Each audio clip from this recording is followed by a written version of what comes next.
Thank you very much, Rafe. Good afternoon, ladies and gentlemen. I'm going to talk today about the future of renewable energy. And this is based on my recent work, the Renewables Global Futures Report that I've spent the last 2 years writing. And two of the messages really about this, the subject, the future of renewable energy, that I'll give you right up front. First, are thinking about the future of renewable energy for many people, for most people, is out of date. We're still thinking 5, 10, even 20 years in the past. Many people are still thinking about renewable energy like it's 1995 and not the current situation with regard to markets and investments and technologies and costs, and certainly not with regard to the prognoses and the scenarios and the visions that we're seeing all around the world now about the future. Second message is that the future of renewable energy is really not about technology anymore. It's really about finance and policy and integration and a whole host of other things, but we have all the technologies we need to have high renewables futures already. And I think these two messages will come through in my talk today. Before I talk about the future of renewable energy, however, let me talk about the present situation. And this is based on the Renewables Global Status Report, which I first started writing as the lead author in 2005, created the report then. We have a whole team now of people around the world working on this. The most recent edition, 2013, has just been published about a month ago. You can get copies of both this report and my futures report from the ren21.net website and from my own website, martinot.info. If you just Google Renewable Energy ERIC, my website will come up first. Just a few things about the current status of where we are today. So renewables supply about 21, 22% share of electricity globally. And that's mostly hydropower. The 16% is about the same. Oops. The 16% is about the same as nuclear power. But the 5%, which is non-hydro, that's wind, solar, biomass, geothermal, et cetera, that's growing very fast. And so we see now renewables provide more power around the world than nuclear, and that advantage is growing very fast. If you look at the specific technologies, wind power has gotten cheaper by 25% in the last 3 years due to global manufacturing capacity. And we've seen wind power growing at 25 to 30% annually for the last 7 or 8 years. And that's been primarily driven by markets in China, the US, Europe, but also in a lot of other developing countries. And so we saw 40 gigawatts added last year as well as the year before. Now 40 gigawatts or 280 gigawatts, just to put that in some context for you, New Zealand's entire power system is 8 gigawatts. The global capacity of the entire world's power system is about 5,000 gigawatts. So 280 has become a fairly large share of that. Most of the increase in the last year has been in China and the US. You can see here about 26 gigawatts added in just the US and China last year alone. 26 gigawatts of wind power added last year in those two countries. So that's 3 times New Zealand's entire power sector added in wind power in just 1 year. If you look at solar PV, solar power technologies, this is growing phenomenally fast, growth rates of 50, 60% annually for the last 8 years as well. The market last year, 30 gigawatts, and the year before as well, 30 gigawatts, 40 to 70 to 100. And that's just unimaginable. That was unimaginable even back 10 years ago, 2003, when the market was really only about 1 gigawatt per year or even less in those years, 10 years ago. Nobody could have imagined by now that the market would be 30 gigawatts annually or that we would reach 100 gigawatts of total solar power around the world. Biofuels, ethanol and biodiesel have also been a part of this picture for many years now. We've seen high growth rates in past years for ethanol and biodiesel. Now we're above about 100 billion liters per year of motor fuel globally. That's something like 1,500, that's out of the 1,500 total, 1,500 billion liters total from all forms of petrol and gasoline. You can see that it's leveled off in the last couple of years. That is a function of the economic crisis, the economic difficulties that we've seen around the world. If you look at investment in renewable energy, about $250 billion invested in renewable energy last year. And that $250 billion, believe it or not, and this surprises many people, is more than the world invests in fossil fuel and nuclear power generation combined. So the annual investment in renewable energy is now higher, is the majority of investment in the power generation sector globally. And that's kind of surprising for many people. If you look at total capacity, Europe added 70% of all the capacity that went in Europe last year was renewable, and only 30% was fossil fuel or nuclear. The numbers is above 50% globally. So we're seeing that renewable energy is no longer fringe. You can't even say it's become mainstream. It's beyond mainstream. It really is now the majority of global investment. If you look at what technologies this is coming in, I think it's also surprising to many people that solar power is now the highest in terms of all forms of renewables, in terms of investment. About $140 billion invested in solar power last year alone. Wind and solar together, more than half of the global total, actually more than 2/3 of the global total. Then there's biomass, hydro, biofuels, geothermal, and ocean. The policy framework, this is a list of which policies exist in which countries. The top row is the 10 most common types of policies to promote renewable energy in various countries. The report has 5 tables like this. The point is there are more than 120 countries around the world now with some type of policy to promote renewable energy. And most of those 120 countries now are developing countries. And when I started writing this report in 2005, there were only about 50 countries with policies to support renewable energy, and most of those were developed countries. Now the balance has shifted more to our developing countries. We have over 120. If you notice New Zealand on this table, which is the OECD developed countries, New Zealand is actually last among all developed countries in terms of policy support for renewable energy. There are a few policies, but if you notice, most countries have more than one policy, and most of these policies are quite aggressive and advanced relative to what's happened here. We can get into that more if you like later. So let me now turn to the future and talk about the Global Futures Report. So after writing about the present situation for about 7 years, I decided I wanted to write about the future. And I didn't want to just write one idea or my vision or one person's scenario or something, but I wanted to really look at the full range of global thinking about the future of renewable energy. So what I did, I took 2 years, I traveled around the world, I personally interviewed 150 leading experts, industry executives, policymakers, even parliamentarians, researchers, academics, NGO people, media, and I asked them the question, how do you see the future of renewable energy? What does that look like to you? And I wrote it all down, what they said. I ended up with about 1,000 pages of handwritten interview notes. And we also looked at all of the recently published scenarios about the future of energy for the world and also for many individual countries. About 50 scenarios, about 5,000 pages of scenarios. So I put all that scenario work together, I put all my interview notes together, and I condensed it all and synthesized it into 40 pages, which was no easy feat. Probably the most difficult thing I've ever done professionally out of all my 70 publications, but maybe also the best. So you can get the benefit of my 2 years of work by reading this in 2 hours. So what does it say? Well, I'll just give you some highlights, and we'll have some time for questions at the end. So first of all, how much renewables do people foresee in the future? What does that look like in terms of how much? And first of all, it's very interesting to note that if you look at past projections of the amount of renewable energy, they've been way off. So this was a projection by the International Energy Agency in 2000 about wind power globally. They projected about 35 gigawatts of wind power by 2010. And the actual level was 200 gigawatts, or about 6 times higher than projected. The World Bank in 1997 projected about 6 gigawatts of wind power in China by 2020. And in fact, China achieved 60 gigawatts by 2010, so 10 times more than projected and also 10 years earlier than projected. And that really highlights the enormous boom in wind power that nobody really foresaw, that took place since about 2006. I actually lived in China for 3 years. I was in Beijing from 2005 through 2008. And I saw that beginning of that wind power market, which really didn't exist at all in 2005. China was just nothing. And now it's the leading market in the world, the highest investor in the world in terms of wind power, and that is continuing.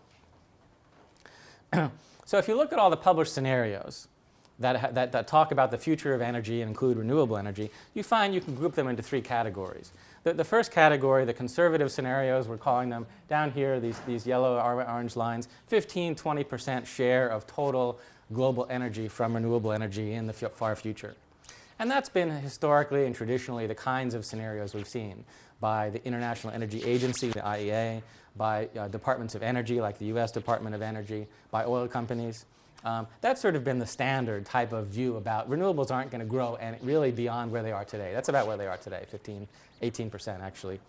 But we're seeing an increasing number of scenarios in the middle range, I would say 30 to 50% share, exemplified by this blue line. IEA now, which has historically been known for being very conservative, now has a scenario which is 2 degrees of global warming, the 2DS scenario, basically showing 40% share of total energy from renewables globally by 2050. And an increasing number of scenarios in the 50 to 80% range. And certainly we would expect Greenpeace to be up there. They've published a scenario every 2 years for the last several years, their Revolution scenario, which has become very professional and widely cited and known.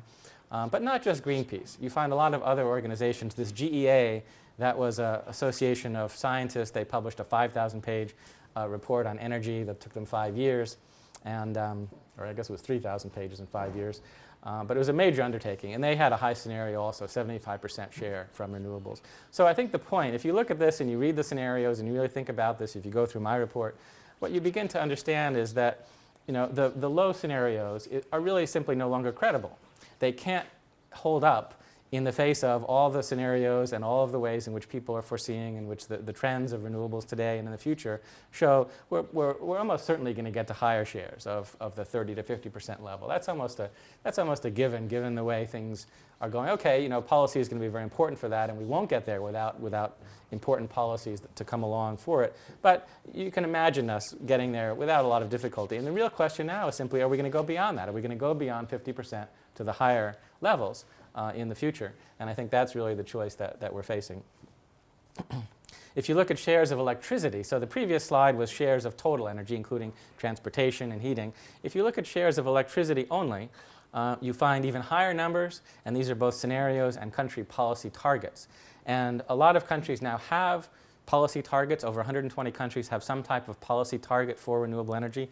And here you can see Germany's targets. So Germany has a target that 80% of all the electricity in Germany will come from renewable energy by 2050. And currently, Germany sits at about 20%. And their target is stepwise, 35% by 2020, and 50% by 2030, and then the 80% by 2050. And that's going to be pretty much all solar and wind. New Zealand is already at, 75% hydro. But a country like Germany going from 20% to 80%, and that's primarily going to be using solar and wind power. Some geothermal, some biomass will be part of that. And when I talk about the high shares, the high scenarios being credible now, part of that picture is the fact that a government like Germany is saying, yes, we can achieve that high level. We are going to do this. This is the government of Germany saying this. This is not just Greenpeace anymore, talking about high shares up to 80%. If you look at sectoral shares in scenarios, if you look at the differences in scenario projections for electricity, for heat, and for transport, what you find is that the electricity shares are the highest, and they also tend to be the most detailed and explained, and people feel that this is possible, and pretty straightforward, I would say, in terms of high shares from electricity. For heating, you find fewer scenarios that project heating shares, for one thing. The numbers for heating are less.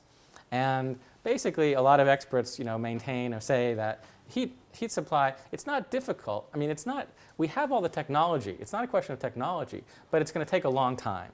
And it will be difficult in the sense of changing architectural and building practice in terms of, making these new kinds of technologies for heat supply from renewables, widely available in marketplaces and so on. So it's going to take a long time, and it will be difficult, but we have all the technology already.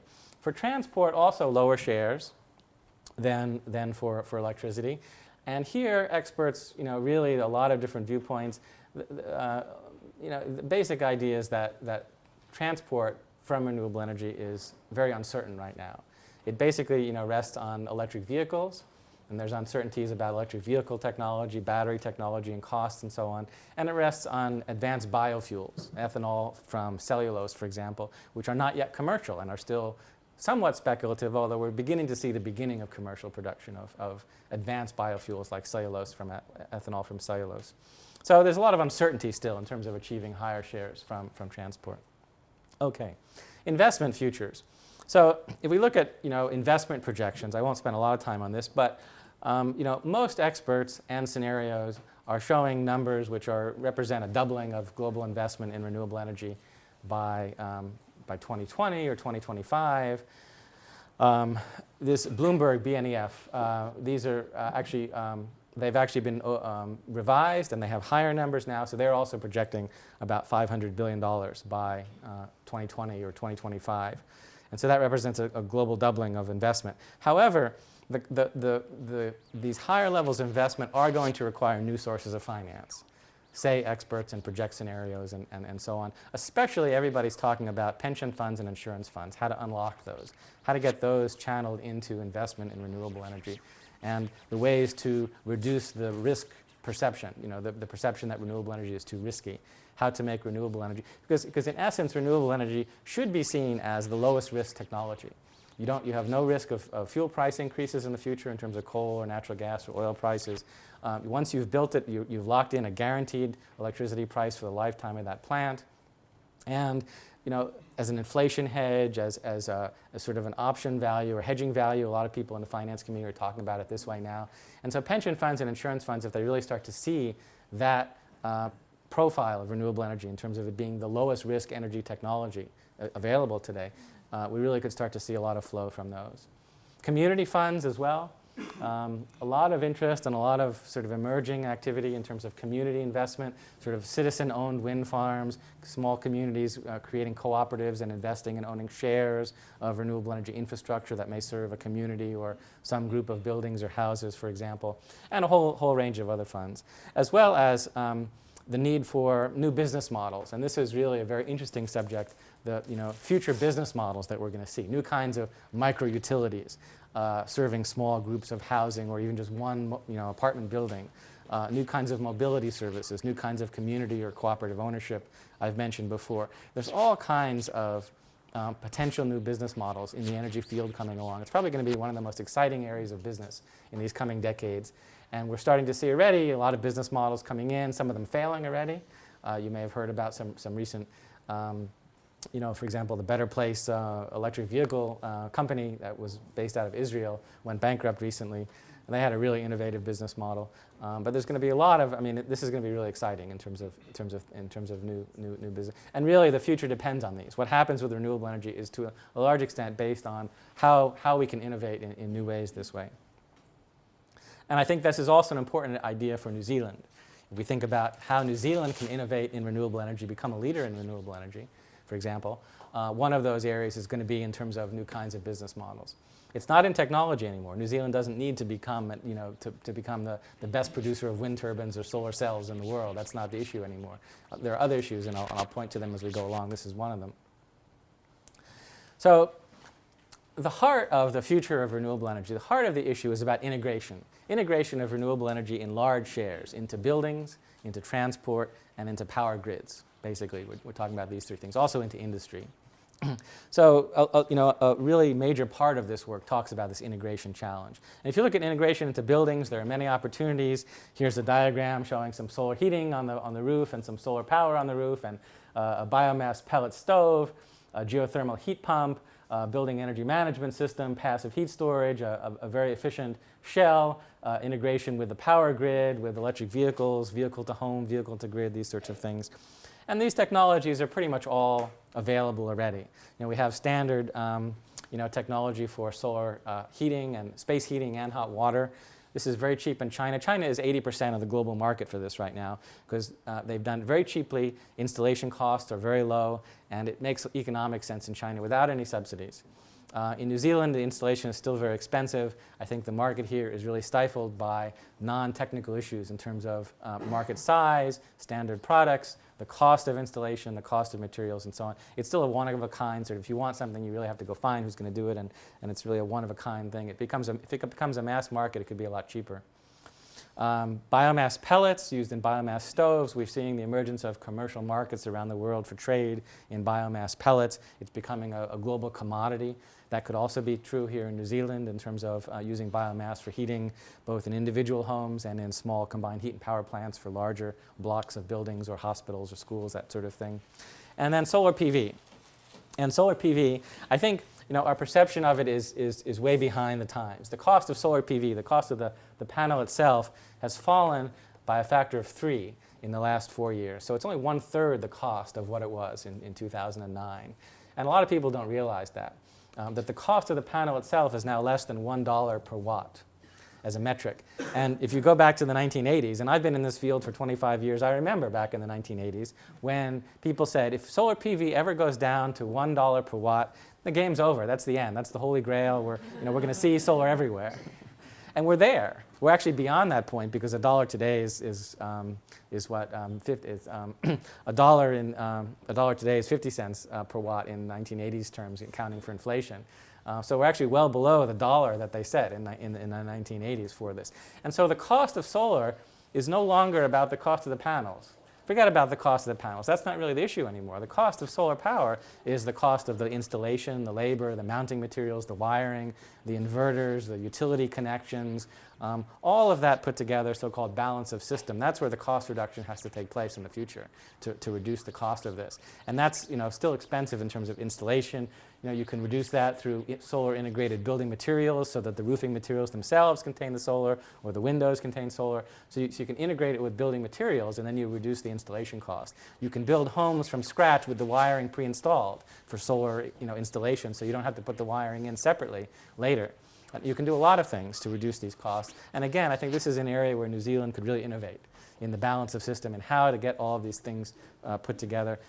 Provided that the imports of really cheap panels, I think it's still quite expensive here, and it doesn't have to be. It's not a technical issue anymore. It's really a market and finance issue too in terms of how to finance these things. So that's a sort of quick run through in terms of integration in buildings. But basically, the point is that we can do this today. We have all the technology we need to do this today, and it doesn't have to cost more than a conventional building. And it can provide much greater comfort and much more efficient. You have to start with a more efficient building. You have to start with the building shell, the efficiency, and so on. That's really the beginning. But you can get very, very tight buildings, so-called zero energy or passive houses. I guess most of you or many of you have heard of Henry Lovins, right? He lives in the heart of the Colorado winter there, up in the snowmass Colorado in the U.S. And he doesn't use any heating in his house at all during the wintertime. His house is so tight that he doesn't need any heating. He used to have a little biomass stove, but then he didn't need it anymore. If you have a really efficient passive house, you don't even need heating at all. But for most buildings, okay, we can get heating from renewable solar, from wind, from solar, from geothermal, from biomass. But the point is that you're going to need to have much greater standardization, markets, new architectural and construction practice. It has to become not just a one-of-a-kind, custom, very expensive boutique thing, but it has to be a mainstream, mass market. Everybody understands what it is. It's very standardized, very cheap. You can buy these things in catalogs. Architects know how to build with them, and it becomes part of our practice. And that's going to take a long time. It's very difficult, but it's not a technical issue. Integration of renewable energy into transport is the second major area of integration. And as I said before, most scenarios are projecting electric vehicles combined with biofuels, and especially advanced biofuels. And advanced biofuels from cellulose. This is just agricultural waste. New Zealand has a lot of it. We can produce ethanol equivalent to petrol from agricultural waste, from cellulose. The technology is not quite commercial yet, but pretty much everybody is projecting that, certainly by 2020 and perhaps before then. I mean, we've been projecting for a long time that it will become commercial, but even the IEA is now saying, okay, by 2020 for sure. So some degree of advanced biofuels, and then electric vehicles. Many different kinds of vehicles, not just the current type of vehicle, one size fits all, 500-kilometer range, large, but 2 wheels, 3 wheels, 4 wheels, 1 person, 2 person, 3 person, a whole range of vehicles. It's beyond now the sort of one size fits all. And then combined with new kinds of ownership and mobility service models, car sharing, joint ownership, new kinds of smart, sort of smart technologies for using cars in urban areas, like the sort of bicycle sharing that's come about in many cities, and that's really going to turn the table in terms of use of renewable electricity in the transport sector, displacing a lot of oil. And I really think personally that pretty much the entire personal transport, just individual passenger transport, can become electric in the long term, pretty much all of it. We're still going to need fossil fuels for freight transport, for trucking, and for shipping and air travel and so on, but I think there's really no reason why we can't basically electrify all of passenger travel and some degree of freight as well. And you have to look to developing countries, however, to see really the leadership here. When I first moved to Beijing in 2005, most of the two-wheelers, the scooters, the motorbikes, the electric, the bicycles, and so most of those were internal combustion, and very dirty and smelly, and you didn't want to ride behind them on your bike. But by the time I left in 2008, already a very large share, I would say even more than half of all the two-wheelers on the road of Beijing had become electric. And this was just common. People would just take the battery out at night, carry it up to their apartment, charge it up, bring it back down. The batteries, something. And you can't have a really large bike because the battery has to be manageable, it has to be portable, because there's no charging infrastructure outside. But this has really been a trend, and now pretty much I think the entire two-wheel market in China has become electric, or a vast majority of it. We're seeing this in India as well, not just with electrics, but with compressed air. We're seeing small cars. I think the future of electric vehicles could rest on really cheap transport with low range for low-cost transport in developing countries. And that then can start to, I think New Zealand can actually learn from and should be following what's happening in developing countries more than sort of the high-end, very expensive. Okay, we see hybrids, those are coming along, the plug-in hybrids that you can charge up as well from renewables at the same time.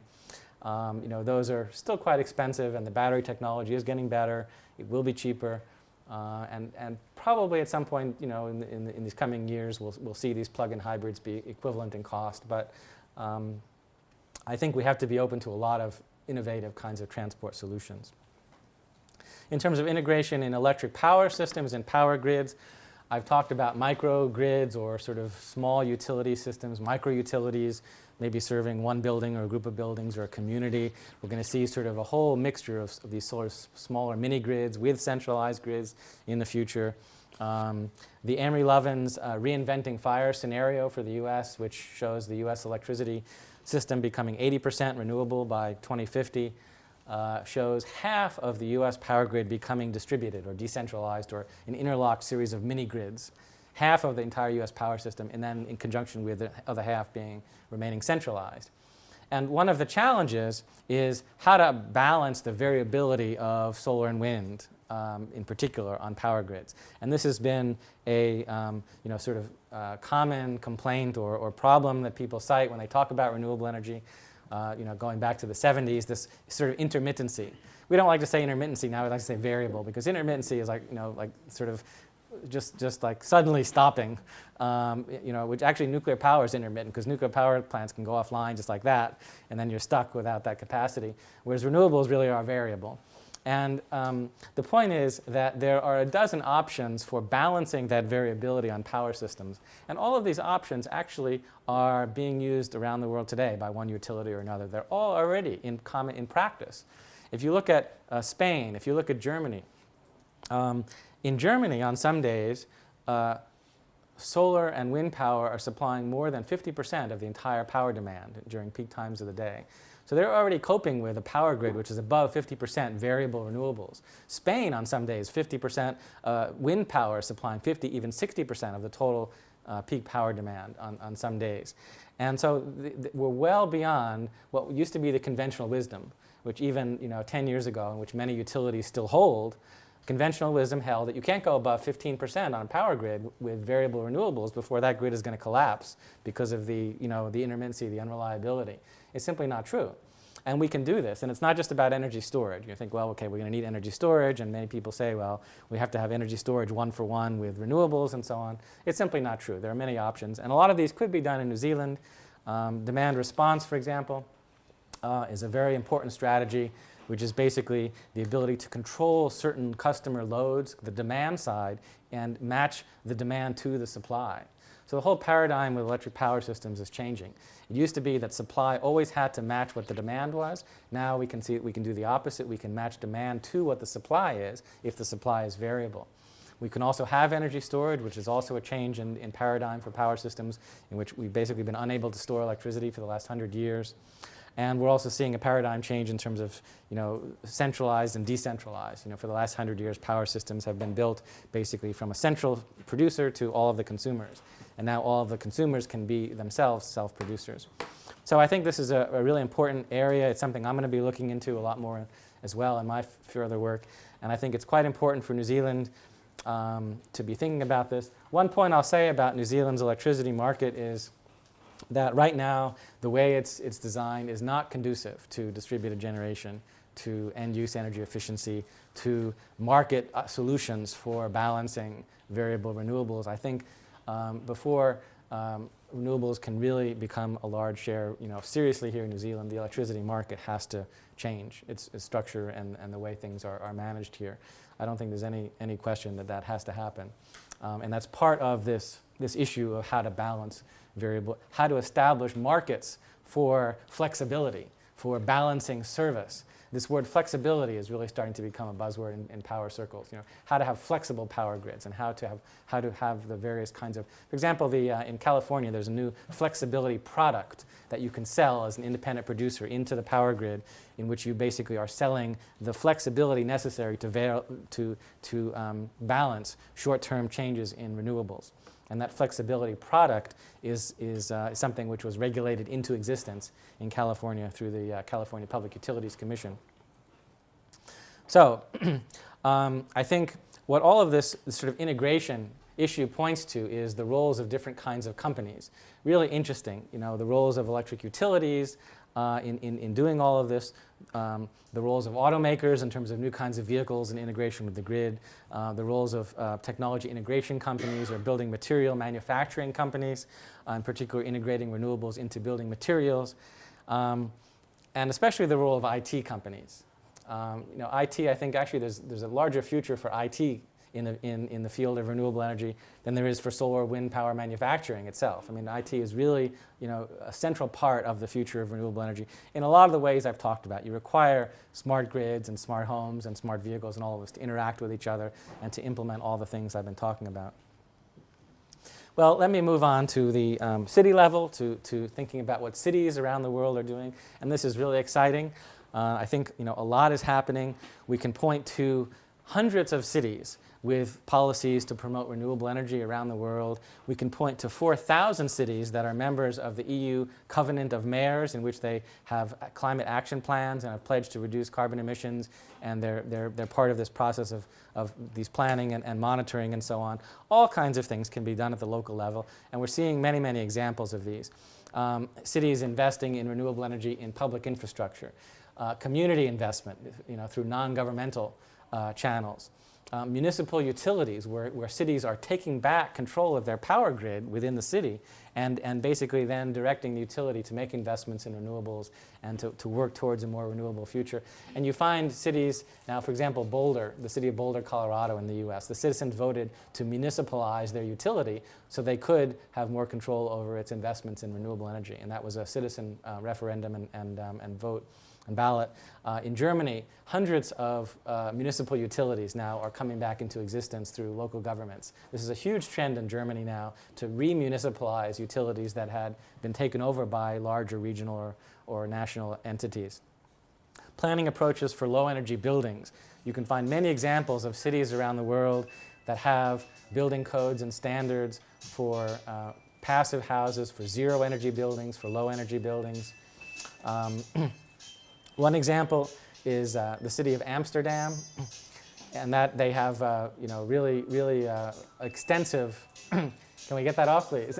Yeah, could that person please take their phone outside? The city of Amsterdam, very extensive, forward-looking policy for for low-energy buildings. Renewable district heating and cooling. The city of Hong Kong is investing in a district cooling system based on ocean geothermal to provide air conditioning for a commercial district of the city. You find the city of Copenhagen in Denmark. They're planning to supply 100% of all the heat supply in the city from biomass using a district heating network. So their heat supply is going to become 100% renewable.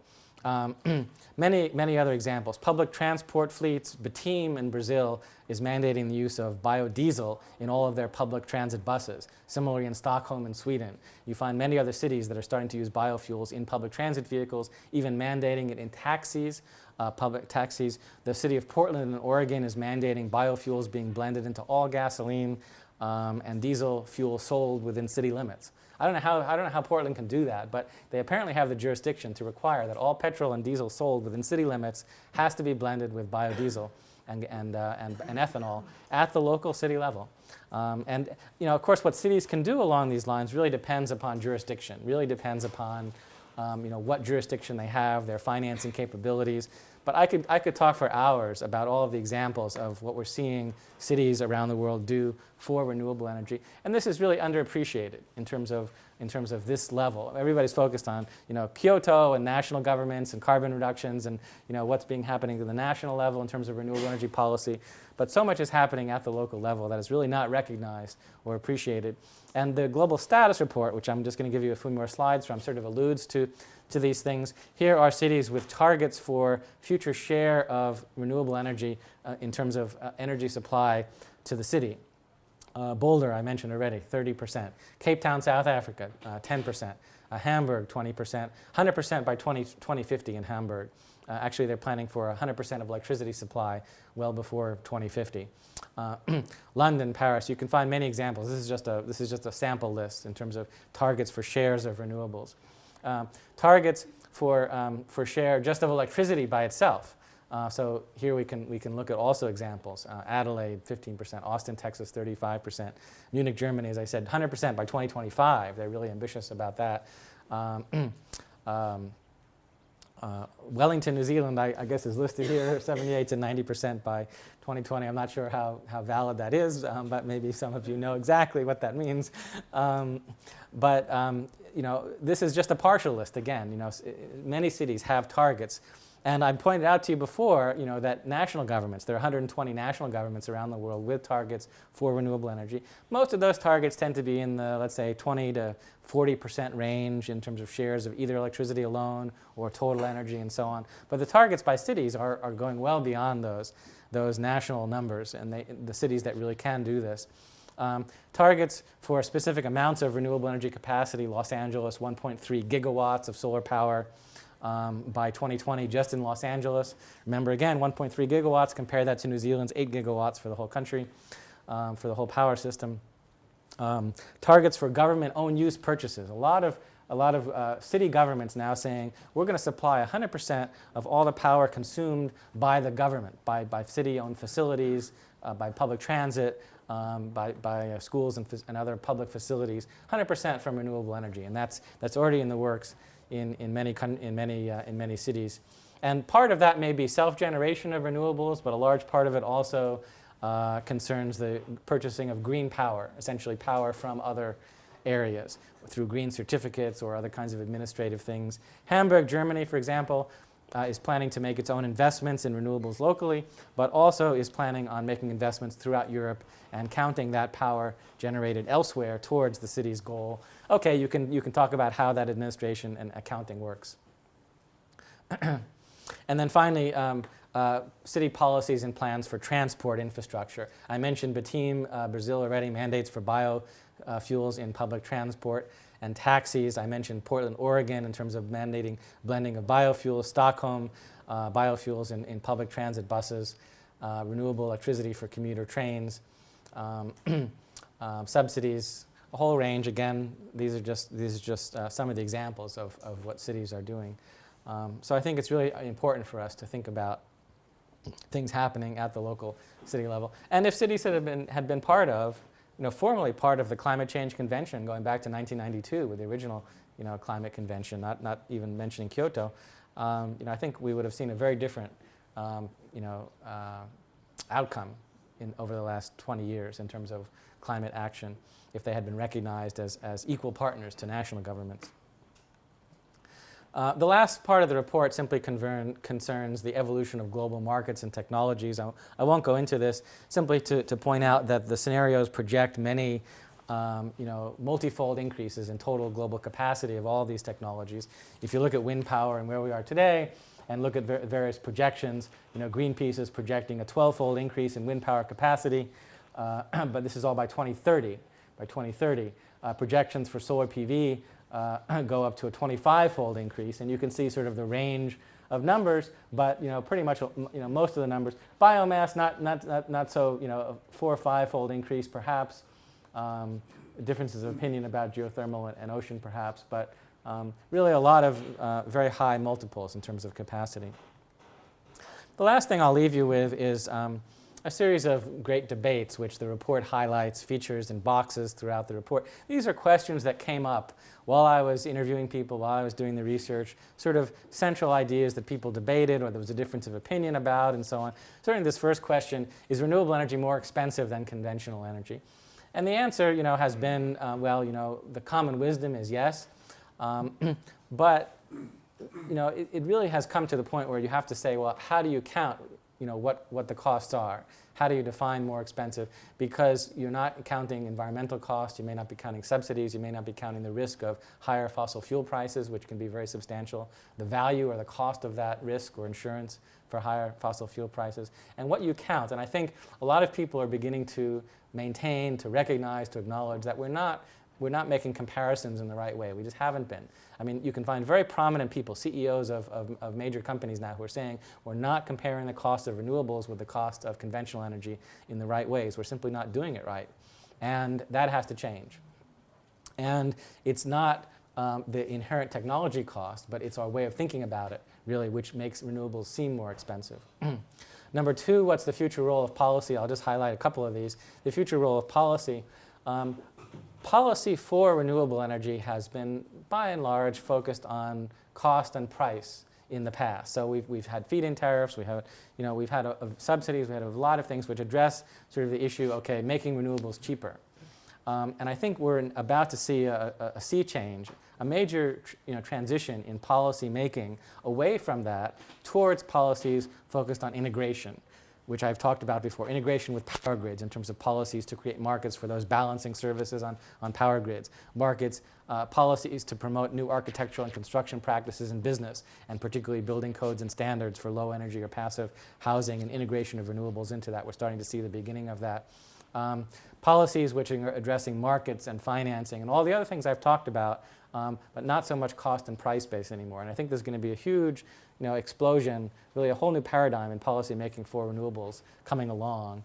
And while New Zealand didn't really participate in the first wave of policy making, it could very well participate in the second wave, which is not about subsidizing renewables or lowering the cost of renewables, but rather how to integrate renewables in large shares into our existing infrastructure in ways I've been talking about. Centralized versus decentralized power grids, number 5. That's a really interesting question. I've sort of talked about that a little bit.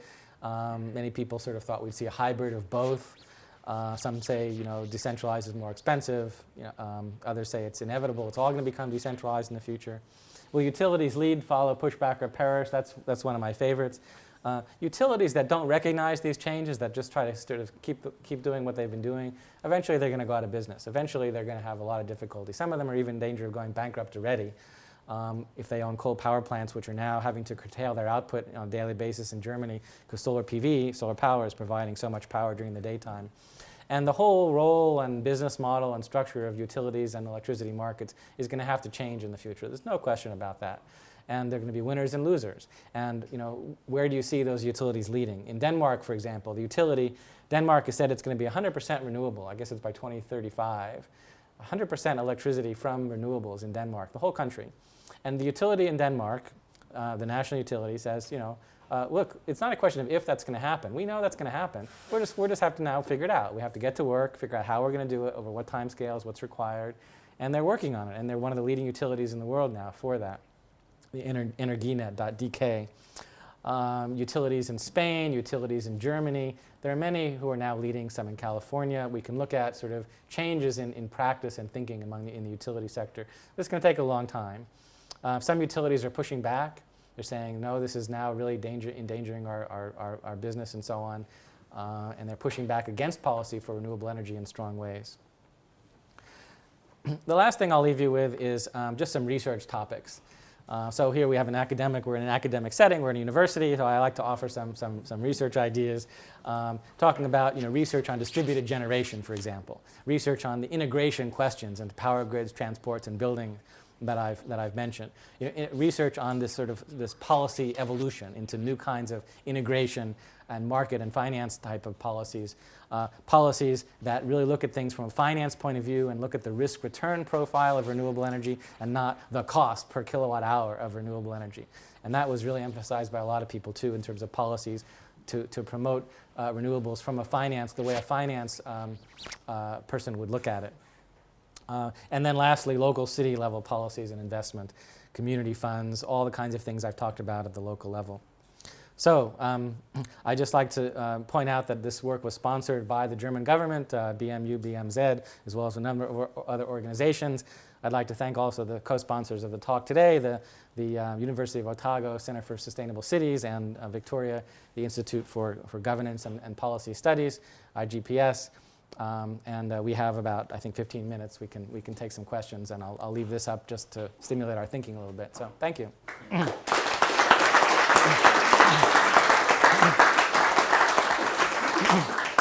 Thanks, Eric. That was very fast-paced, but lots of great ideas. Yeah. Will this presentation be available online somewhere? Absolutely. Yeah. It'll be taped. The report itself is available online. You can download it for free. Yeah. It's available on ren21.net and my own website, martinot.info.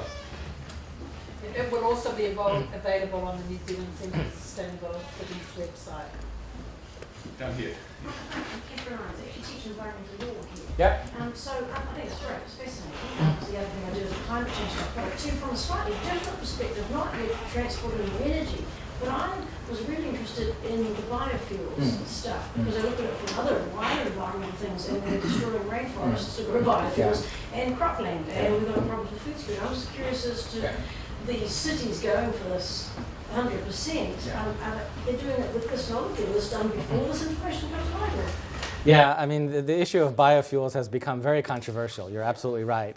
And a lot of people question the sustainability in terms of land use, in terms of deforestation, in terms of crowding out agriculture and raising food prices, which has been happening literally.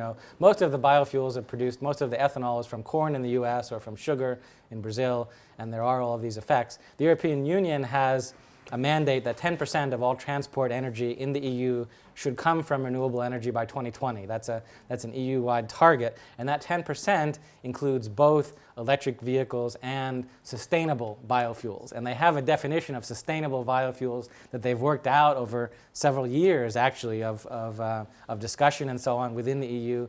And yes, all of the biofuels today are coming from these sources. Personally, I don't think we're going to see the continuation of food crops for biofuels in the future. That's basically where we are today. I don't see that growing in the future. I see it maybe ultimately even declining, especially with climate change. We're going to need that land area for agriculture, for food supplies themselves. I absolutely agree. And a lot of the future scenarios and future thinking, even by city governments, is based on the expectation that we will see advanced biofuels coming along, which essentially come from agricultural waste, forest waste, any kind of waste biomass, which then is a whole different game in terms of the sustainability questions and even the energy questions. A lot of people say, well, the energy that it takes to grow crop or food-based biofuels is almost as much as the energy you get out of them when you use them, and so there's this sort of energy balance question as well. So we shouldn't sweep all this under the rug. It's definitely, these are definitely big issues, but I think the optimism about the advanced biofuels is still there, but it is one of the reasons why I said it's still very uncertain in terms of the share of renewable energy in transport for this reason. How commercial will advanced biofuels become? How cheap will they become? And are we stuck just with electric vehicles to handle this, or we really can have the combination of both biofuels and electricity? There's a question from Martin there. I want to go back 100 years, look it over, and remember what was happening with the transport system, where you had people starting to build motor cars, and they were very expensive, and only the rich could afford them. And there was also institutional resistance to them. So, you know, you might be in a place where you drove a car down the road and you had someone walking in front of you waving a flag. And the people who owned the horses and managed the whole infrastructure for looking after the horses were a bit opposed to these new vehicles coming in. Then Henry Ford came in and he produced the Model T. And he dropped the price much below what people were expecting, and suddenly it opened up a market and it zoomed. Now if you come forward to now, what you're seeing is China's dropping the price of renewable energy, solar PV in particular, dramatically. To such an extent they've been banned from the United States. They had to negotiate their way into the EU, and it's questionable whether or not they're going to survive there. Is it going to be the same again, and we're going to see that shift in technology suddenly drop the price? Or are we now going to see institutional inertia built in more strongly than it was in the past? I think we will see a Henry Ford in terms of electric vehicles, and it will definitely be in a developing country, most likely China, or maybe India, or maybe even some other smaller player in terms of the global market. I don't see it coming from the existing auto companies. We will see continuing sort of high-end, expensive vehicles that mirror the performance and range of their existing fleet, but the kind of you can imagine, low-range vehicles being used within cities combined with new forms of mobility, service, and business model to allow people to have higher range when they need it through alternative types of vehicles or hybrids coming in. And I think the sort of very low-cost electric vehicle will become quite ubiquitous starting in developing countries.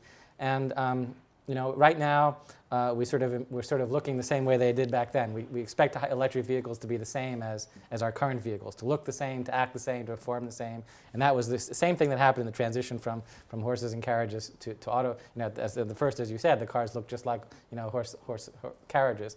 But there's so much that's possible to innovate. The Tesla Roadster, which is admittedly an $80,000 car, electric vehicle, is now considered the safest car in the world. It was just rated the safest car in the world.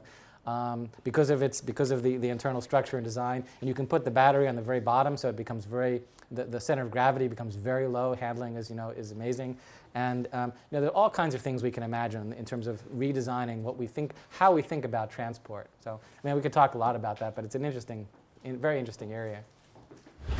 Derek, why don't you Yeah, Eric Kyle from the New Zealand Wind Energy Association. One of our members the other day, is a large multinational, talked about renewable energy and alternative energy, and I've never ever heard that before. It was the first time, and the alternative, of course, was fossil fuel. And I think that was a very nice flip, because renewable for them was pretty much what the future was and what they're about, and I thought that was really interesting. You touched on policy for the electricity sector and 75% renewable. Yes, we are, but our emissions have increased 60% since 1990, which is a fairly substantive increase, and many other countries are on the way down. You mentioned policy for the electricity sector. What would you like to see in New Zealand? Well, I think New Zealand, has in these recent years really turned to what I would call carbon policy, to try to have some influence on renewable energy, and I think the track record of carbon policy around the world, if you look at it, is pretty dismal. Europe has a electricity emissions trading system, but prices of carbon have been very low and aren't expected to get higher. And the basic problem with a carbon-based policy is that the price of CO2 in any market or tax type of policy is simply never going to be high enough to really influence decision making in any substantial way. Renewable is really not going to affect the playing field, the comparison between renewables and fossil fuels in any really significant way. We need to have a very high carbon prices to really have an influence on decision making and investment in renewables. And I just don't think we're ever going to see carbon prices that high because they're politically unacceptable. And to me, that's the end. That's the bottom line of it. So when I think of climate policy, to me, climate policy should be about renewable energy policy and energy efficiency policy. And those are the tools we have to reduce emissions, renewable energy and energy efficiency. And we should simply admit that and say, this is what we're going to do. We're going to have policy to promote renewable energy, to promote energy efficiency. Okay, you might say, well, at some point, carbon capture and storage will become commercial in the future. I'm quite skeptical, but if it does, okay, we can start to incentivize that. The only other alternative is nuclear. And I'm actually personally quite afraid of sort of this insidious nature of clean energy starting to encompass, the definition of clean energy starting to encompass nuclear, and all of the climate policies and carbon policies around the world starting to encourage nuclear, which I think personally is morally the wrong way to go, set aside the economics, simply because of the waste issue. And I've been living in Japan for the last 5 years and eating food contaminated by Fukushima spewing cesium. And that Fukushima reactor is going to be radioactive underground for 100,000 years, and there's nothing anybody can do about it. It's going to sit there for the next 100,000 years, causing radioactivity to be released into the ocean, and literally there's nothing we're ever going to be able to do about it. And so I think the waste issue really closes the chapter. And I say that simply because that's really the only alternative. So instead of talking about carbon in the abstract, we should simply be saying, okay, we're going to promote renewables and efficiency, and we should have policies directly targeted for that, and that's the way New Zealand needs to go. Can I ask, last question, what do we do about local city-level policies in Wellington right now? Because we've got a local government election coming up. I know you're going to say, well, but it's another discussion, but do you have any? Yeah, it is another discussion, but I mean, I think a lot can be done, at the community level through community, organizing and involvement, and the government, the city council, for example, can promote that, can facilitate that. City as facilitator. So we see, cities as facilitators around the world. We see cities as direct financiers. We see cities as consumers of energy. We see cities as regulators, or be able to affect the building stock or other things. Certainly, electric vehicle infrastructure and charging, points and potentially incentives. More transition of the public transit infrastructure towards electricity. Perhaps greater use. I mean, it's interesting, the city of Minneapolis in Minnesota in the US, even though they don't control their power utility, the power utility is regional, it's pretty much for the whole state of Minnesota, they've mandated that the power utility that sells power into Minneapolis, that 35% of all the power in Minneapolis has to be renewable energy, and the utility actually has to provide that. So, even though they don't have the direct control or ownership of a municipal utility, they're able to do that. So there are lots and lots of examples, and I think if you read the chapter 4 in the Global Futures Report, if you read the policy chapter in the Global Status Report, which has a 2-page section on what cities are doing, and you really start to look at this in more detail, you can find a lot of examples which people here should consider for Wellington, consider possibility to emulate. And I think that a lot more information will become available in the future. I'm working on a project with the UN Environment Program in Paris to really look at best practice and how cities have overcome obstacles to do more with renewables, and what they're learning and the kinds of things that they can do. So I think there's going to be growing information on this.